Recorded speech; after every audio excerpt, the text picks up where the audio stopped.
and my friend Mike were hanging out during our Christmas holidays. We were playing computer games. We were enjoying being inside in the cozy house as it was cold outside, but we soon got tired of being cooped up inside, so went out for a walk up the road from my house. We passed an old house that people said was haunted. My friend asked me, "Is that really haunted? It looks so cool." I said, "I'm not sure, is it haunted, but people say it is." My friend said, "We should go into that house, it would be so cool." I said, "No way, I don't want to go in there. It's really old, even if it's not haunted, it could fall down on top of us." My friend laughed and said, "Come on, if we don't go into this house, we will be laughing about this in about 20 years' time, laughing that you were scared to go in." My friend laughed again. I didn't give in, so we just went back home playing more computer games. I didn't see my friend anymore after that, as he had moved to the next town, and there was no social media back then that people could stay in touch with. 20 years later, I was watching a Christmas movie on TV, and there was a knock on the door. I got up to answer it. Before I answered, I could see a young boy with what looked like a bag walking out on the road. I looked down at my footstep and noticed a paper. I picked it up and read it. The heading read, "Young boy's remains found during the demolition of an old house." It continued to explain what I knew was my friend. I wondered how he could have ended up in the house, as we didn't go in that day. I went back inside and sat down on my chair. On Christmas morning, I was opening my gifts and came across one that had no name on it. When I opened it, there was a note inside, which read, "If you had just gone in that day, 20 years ago with me, we would be laughing about it a different way. Today, like I said. But now I'm dead, as I went in myself a week later and was killed by a guy dressed as Santa Claus." Suddenly I jumped as my doorbell rang. I wondered who it was, still in shock by getting a letter from my friend who was killed by a guy dressed as Santa Claus 20 years ago. I didn't even realize he was killed until now. I just thought I didn't see him since he moved town. The doorbell rang again. I snapped out of my daze and went to answer it.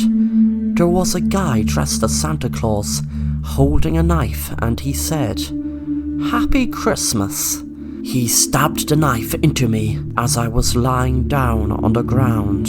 I knew I was dying. The Santa Claus smiled down at me and said, "That story in the paper was a bit fabricated. They picked up on a little white lie. You see, it was me who killed that guy, dressed up as Santa Claus." Yes, you guessed it right. If you guessed I am your friend. Yes, I was your friend, until they put me away 20 years ago, and they put me away for 20 years. They said they'd only put me away until I was 18, but this annoying guy got a bad beating in the place they kept me. It's amazing and funny how they picked up on a little white lie 20 years later. But wait, you might ask, what are the remains of the person killed there? If it wasn't me, then who is it? Oh, I better fast forward telling this story before you bleed to death before you hear the end. The remains you see were of me. That bastard cut my fingers off and knocked a few of my teeth out in the struggle when I killed him. Wasn't it coincidence they only discovered it 20 years later, exactly from the date we went into that house? Yes, I keep a diary, that's how I know. I gave an anonymous tip because I knew that my mom had told everyone I went missing. They didn't want anyone knowing their precious little son was locked up in an asylum. They just threw me in there and forgot about me. They said I was missing, and that's why the paper assumed it was me that was killed in that house. After all, The media didn't know there was no man killed there that day. They were so good in covering up my disappearance. I would have never been locked up if that Santa Claus didn't attack me 20 years ago. It was self-defense, but they didn't see it that way. He went crazy shouting it was his home. He kept saying he wasn't going to get out of there. I didn't care if he wanted to live there or wanted to run out and never see the place again. But he took out a knife and attacked me. But luckily I learned martial arts and I protected myself. But they treated me like the criminal, not the victim. But now you will be a victim. You are a victim.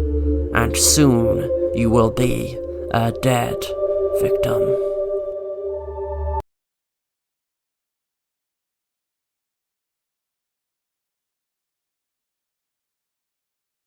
Two weeks later, I was in a hospital and was shocked I was alive. A man was standing next to me and spoke. "Jake, I am your psychologist. I need to tell you something. For years and years I have been your psychologist, and I must say you're my most interesting patient. You suffer from something called a dissociative disorder and have a split personality. You often spoke about a friend called Mike growing up to your mom and me. But Jake, I can confirm you never had a friend by the name of Mike. Jake, this might be very hard for you to take in, but even though I have told you for years you had no friend called Mike, it was just like you forgot I told you a few minutes later. It was like you buried any memory of me or anyone telling you Mike wasn't real. It was the day you went to the haunted house. I got my first proof, and I'm sorry, Jake, but that is what had you committed to an asylum. It wasn't Mike who was in the asylum, Jake. It was you. The hidden cameras around your house took footage of you playing a computer game, talking to Mike, who wasn't there. And he was never there, Jake, because Mike didn't exist, except inside your own head. Mike is part of your split personality. That day, I followed you, filming you with my video camera. And Jake, I'm going to show you what I filmed. The man held up his phone and a video played. It was me outside the haunted house. And then I was inside the house, punching into thin air. Then I felt faint when I saw myself cut off my own fingers and pull a few of my teeth out. The man took the phone away and said, "Jake, after I showed this to your mom and the authorities, etc., we had no other choice but to have you put away in the asylum." I tried to whisper, and the man didn't hear me, so he came closer. I took out the fork I kept from dinner and stuck it in the man's eye, then said, "You should have left me and my friend Mike alone."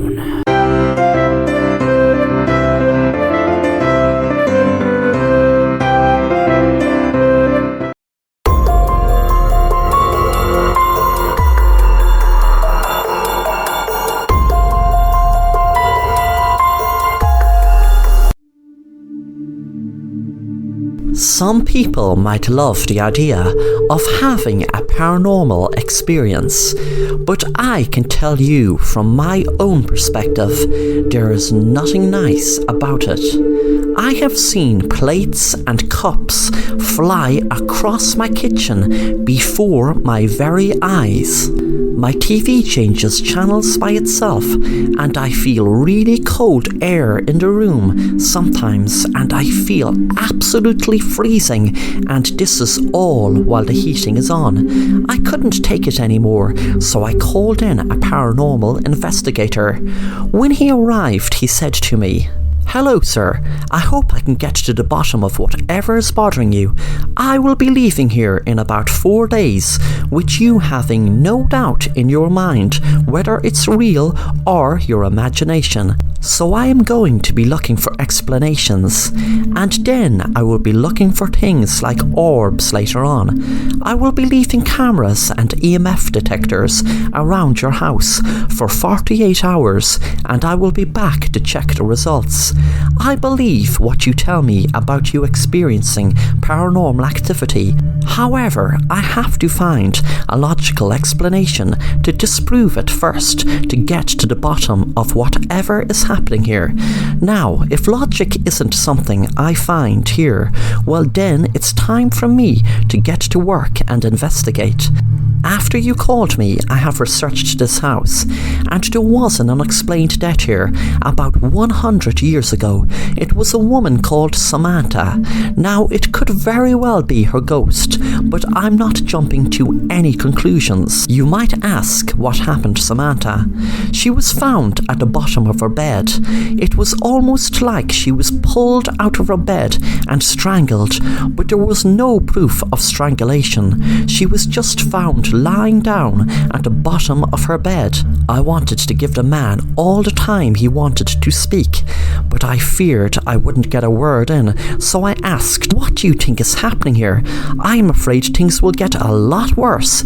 As I said when I rang you, I've seen plates and cups fly across the room. There is no logical explanation for that. A few minutes later, the man who called himself Jake Watson was in my living room, checking ESP using my TV. He had a very confused look on his face, and I asked him what was wrong. He said, "Can you hear that weird noise coming through the static? There definitely seems to be some spirits here.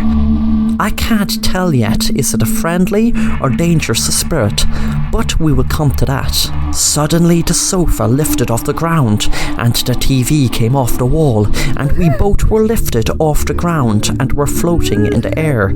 I was panicking and thought I was going to be killed. Then I woke up. I wondered, why did I dream about that? I don't ever read ghost stories or watch scary movies, and never even bothered to research about all those paranormal things that were in the dream. I felt cold. My room was dark. I felt shivers run through me. I felt a presence in the room. I could barely breathe with the fear. But why? It was only a stupid dream. I looked at the figure at the bottom of my bed. It was just a life-size cardboard figure of my favourite celeb. Then I lay down to go back to sleep, and saw at the side of my bed my cardboard cutout. I froze, wondering if that was my cutout. Then what was that figure at the bottom of my bed? Then suddenly I felt something grab my legs and pull me out of my bed. All I could think of was the paranormal expert in the dream telling me about the woman years ago being pulled out of her bed.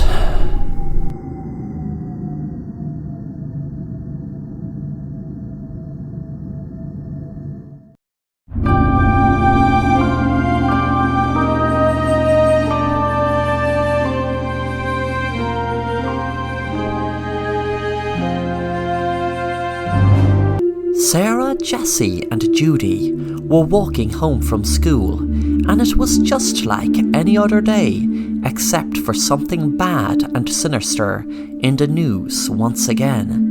Once again, the news about the Japanese urban legend Tiki Tiki was in the spotlight after some poor girl was found murdered and her body sliced straight off at her waist, leaving her bleed to death while her legs lay on the train tracks.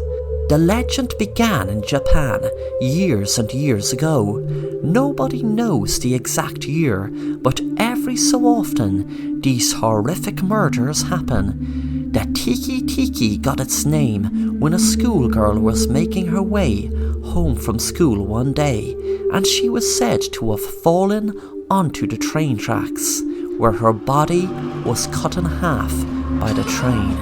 She is known as an onryo, or a vengeful spirit, who lurks in urban areas and around train stations at night. Since the girl has no longer a lower body, she travels on either her hands or elbows, dragging her upper torso and making a scratching sound or a Tiki Tiki like sound. If the girl comes across an individual, she will chase them and slice them in half at the torso, killing them exactly the way that would mimic her own disfigurement. The girls were chatting about the latest murder. Sarah said, "I know that people are talking about this silly legend Tiki Tiki, but no way is it that girl. It's some serial killer that is copycatting the legend. I bet he will get caught, and then people will see it's just some madman or mad woman," Judy said. "You don't know. It might be that girl. Actually, I believe it is that girl. It has to be. Why else would it be murders pop up every so often? I think we should walk home together from now on. It's not safe for us to be alone." Walking alone in this creepy train station? No way! The girls waited anxiously at the train station. It was extremely quiet, probably due to the fact of the latest news of yet another poor girl having her body cut in two. The train was approaching and the girls would be happy to get into it and get home. Suddenly, Sarah discovered her phone was missing. She said, "Oh no, my phone." She looked around and spotted it over by a bench. The girls got into the train, and suddenly Sarah was walking towards the door when the doors shut. She screamed as she had a fear overcome her whole body, knowing she'd be all alone in this creepy train station. Suddenly she heard a scratching sound. She put it down to her imagination, hoping it was her imagination, praying it was her imagination. She heard it again. She turned around and she screamed when she saw a girl with no legs crawling along the ground. Suddenly the girl gained speed. Sarah ran and ran, but the girl with no legs used a huge knife to slice Sarah in two. The Tiki Tiki noise stopped as the girl stopped, smiling down at Sarah, bleeding to death.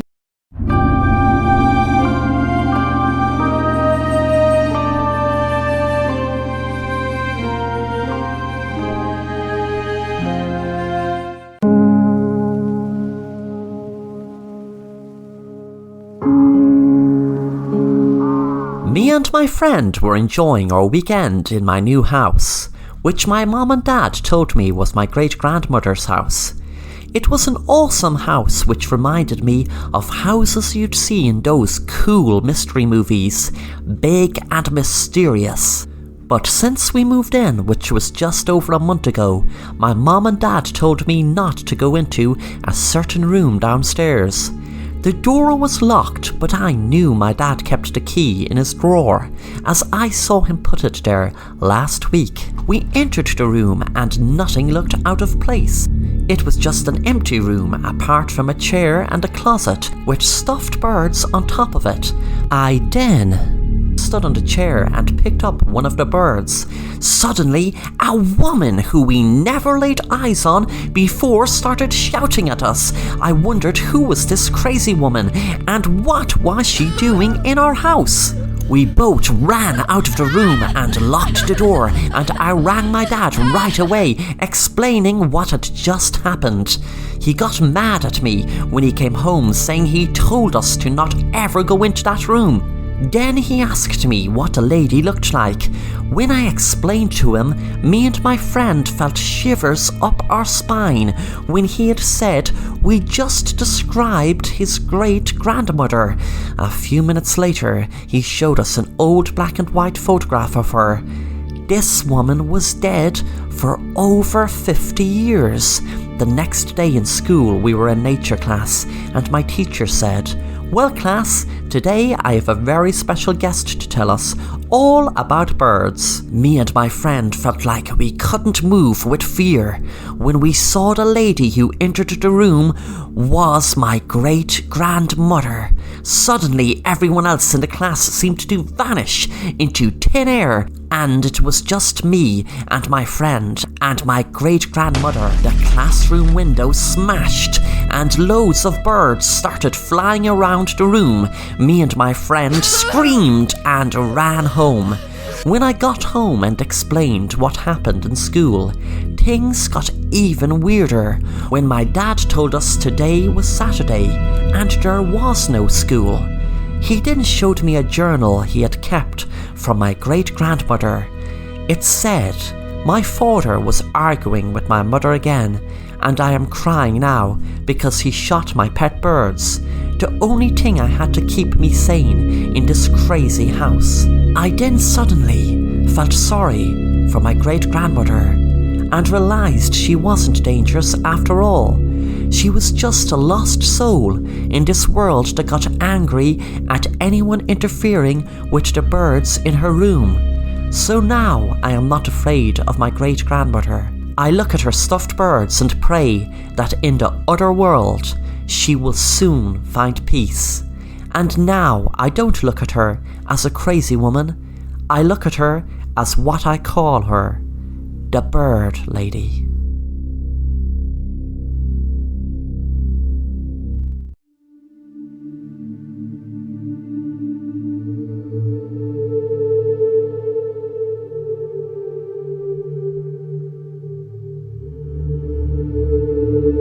My wife and I bought a house that was quite cheap for the area, and that was 2 years ago.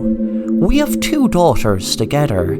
At first, everything was fine, and nothing out of the ordinary ever happened. Then one day we would find every chair, pot, jar and other household objects all divided into 2 corners. One corner of the household objects had a red mark on them, while the other half of household objects had a blue mark. We tried putting things back to where they were supposed to go, but everything ended up being divided into their corners again. Then one day I awoke with a blue mark on my arm, and same with my oldest daughter. We both found ourselves with the other household objects that also had a blue mark on them. My wife and my youngest daughter had a red mark on them, and they awoke alongside the household objects that had a red mark on them as well. We then brought in a psychic, and she told us that the spirits from the married couple who used to live in this house are now finally divorcing in the afterlife. They have split up everything 50-50 and marked them red and blue. Red is for the deceased husband, and the blue is for the deceased wife. My wife and I looked at each other, as we both knew we would be taken away. We knew we had to get out of this house or sell it as quick as possible. Then one day, some of the household objects that were divided into red and blue had disappeared. Our daughters were part of the disappearance. The 2 spirits are slowly taking their 50-50 divorce splits. Me and my wife are just waiting for us to get taken now.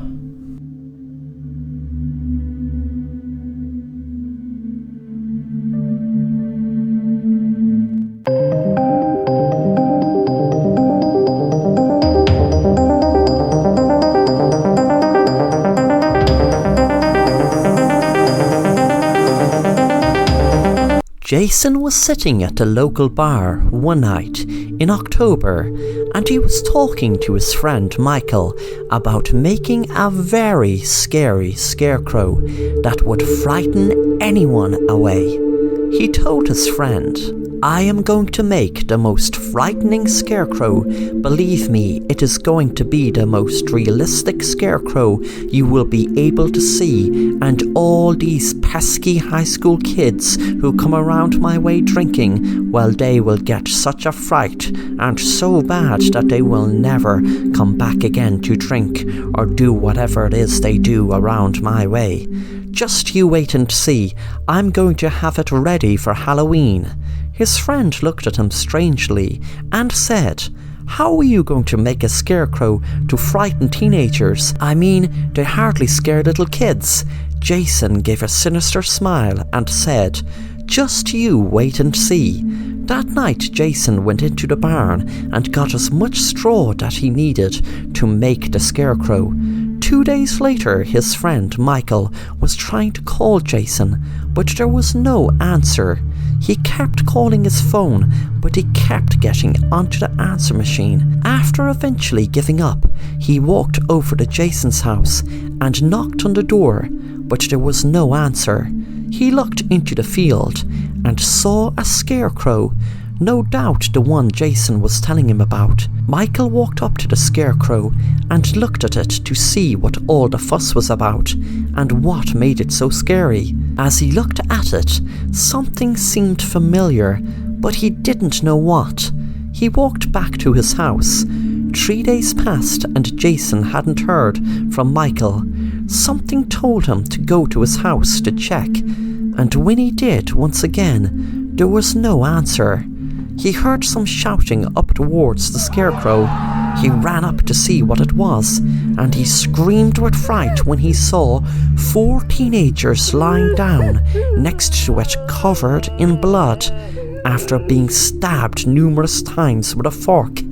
He heard some movement and looked around. Then he froze in fear, realizing no one was there except the scarecrow. He looked up at it, and he saw its eyes moving. He now knew what seemed familiar. It was Jason's eyes. He realized that the scarecrow was actually Jason. Then the scarecrow gave a sinister smile, which was Jason's sinister smile. It was Jason under the scarecrow, and he smiled and gave a weird laugh. Michael screamed, and with that, 2 police officers held their guns up to him. "Freeze, you're under arrest." When he tried to explain to the police the scarecrow was Jason, they looked at him like he was crazy, and he was eventually arrested for the murder of the teenage boys that he didn't commit. Jason's body was found inside the scarecrow, and the community and everyone put it down to suicide. But no one knew the truth. Jason sacrificed himself to become the most frightening scarecrow only when it suited him, which was the reason he didn't frighten Michael. One night Michael was in his prison cell. He had a dream where Jason told him he never intended him to get blamed for his crimes. When he woke up, he found straw in his bed.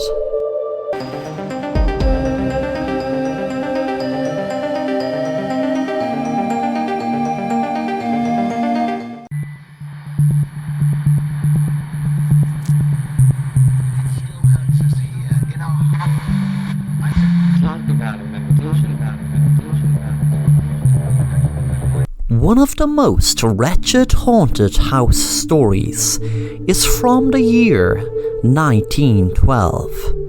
And what makes the story so wretched is that the story is true. On June 10th, 1912, Josiah and Sarah Moore were stabbed to death inside of their home in Villisca, Iowa. It was just like any night, and both Sarah and Josiah were in the house with their 4 children and 2 friends who were spending the night. Unfortunately, they were all killed. To this day, the crime remains a mystery. Nobody really knows who killed them, what killed them, and why.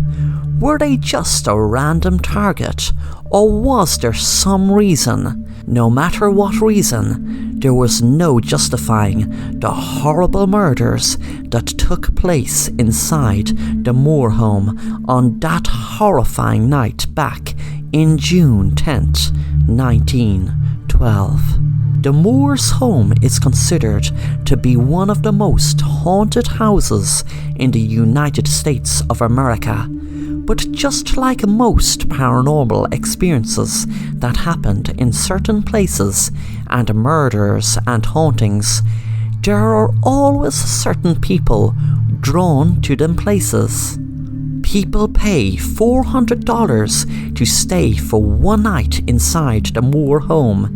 There have been paranormal tours, but they have been cut short by children's voices, falling lamps, moving ladders, and flying objects, says the Villisca Axe Murder House website. One of the worst events that had happened in the house since the murders was when a paranormal investigator stabbed himself after spending the night.